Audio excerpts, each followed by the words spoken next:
Some people survive because they know how to deal with risk.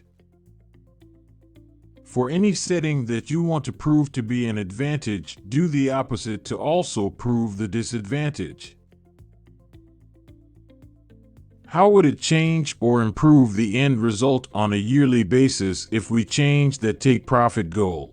You can find out with a simple strategy test. You might think that the market is going up or down, and it does the exact opposite of what you expected.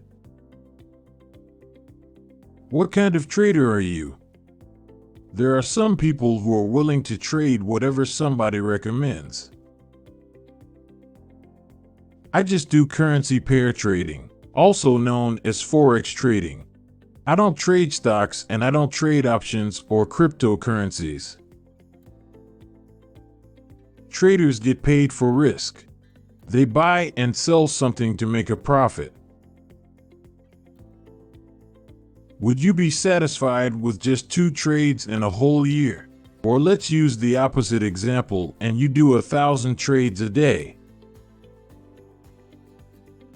I once did a research and I found out that some of the so-called professionals are actually actors that you could hire for $5 on a website.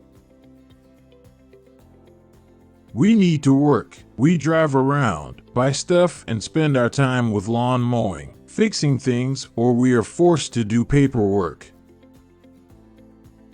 Even if math is not your thing, maybe you wouldn't expect to be lucky enough to survive when your strategy is too risky. Going with a low risk setting will also decrease the probability to make profits, but I think it is a better idea to protect the capital. Do you think this trading thing is too complicated for you?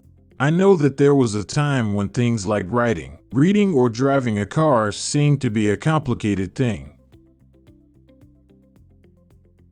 Errors are not avoidable, but I learned from my errors, and now I avoid bad brokers.